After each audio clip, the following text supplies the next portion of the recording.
There are times when we try to heal a condition. In Proverbs, it talks about a broken spirit that causes the bones to be dry.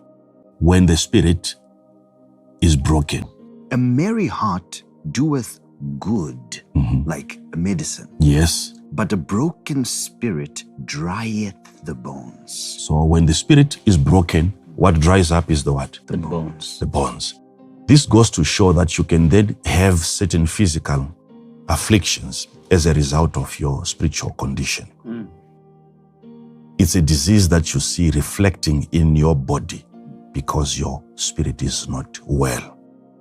What are we saying? We are saying you can look at the condition, the dryness of the bone, and you go beyond the bone. You'll identify a broken spirit. So people can be sick physically because of their spiritual condition. That kind of a condition requires that you get healed first in the spirit man. Then the recovery happens physically. Wow. So there are such diseases that even doctors cannot cure you from. They cannot heal you from because they extend. The condition's tentacles is far-reaching. It goes beyond what you can do physically to the body. A man is physically afflicted because of his spiritual brokenness. The brokenness of the spirit is now causing the bones to be dry. He is dry physically because he is spiritually broken. So in that environment, you require another man with another gift, hence gifts. I'm following that. So you administer healing to the spirit of the man and the recovery happens. You see it manifesting physically.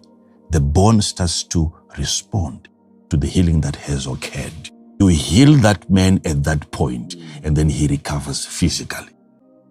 Now, in trying to bring healing to the sick, you must know exactly where they are hurt. You must know exactly where they are bleeding. Are you aware of the part of that person that you are really touching? Be aware of that, because these gifts are many. The gifts of healing. The Bible talks about he restores my soul. The restoration of a soul, the healing of a soul. Yes, sir. Yes, sir. To its original state, where your emotions are restored. You feel, you perceive according to the standard of a child of God. You can have the healing of your body by the operations of a physician. And also you can also have a counselor that can also administer healing to your soul. A counselor can be a healer. Proverbs chapter number 16, verse 24. Pleasant words are as an honeycomb. Pleasant Words. These are words spoken that are what? Pleasant. Pleasant. If the words are pleasant, it's medicinal. It's like honey. Sweet to the soul. It becomes sweet to the soul. So you can administer sweetness to the human soul. Wow.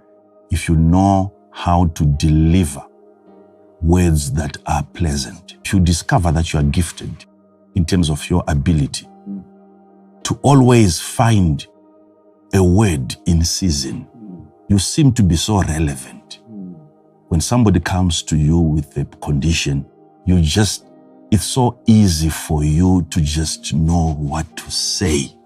That becomes sweet, honey to the afflicted soul. Now keep on reading.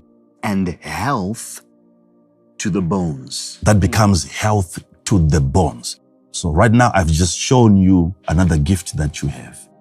Yet you've been trying to lay your hands on the sick instead of laying statements, words, comfort, advice. That also falls under the gifts of healing if the words are pleasant. There is a report again. If the report is good, what does it do? It maketh the bones fat. It makes the bones fat. You can heal a soul by speech. A pleasant, good report can cure a soul, can be fatness to the bones. Now you know in as much as you might not have the capacity to command a man who is sitting on a wheelchair to rise up and walk, that man is still incapacitated in many other forms.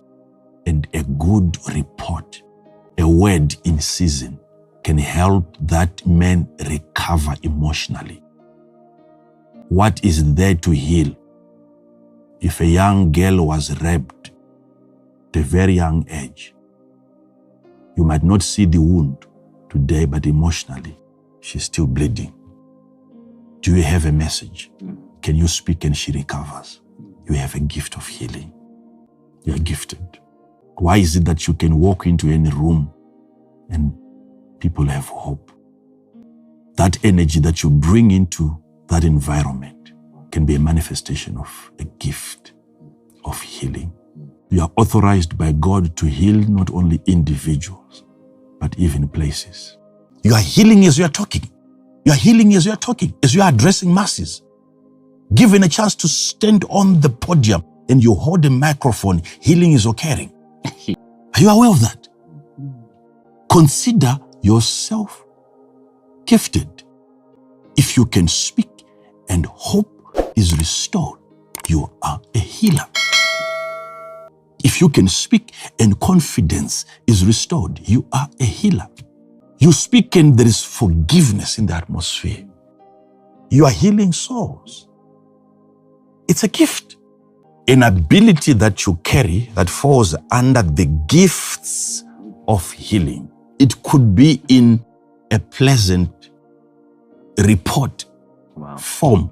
You speak and people recover. People are healed.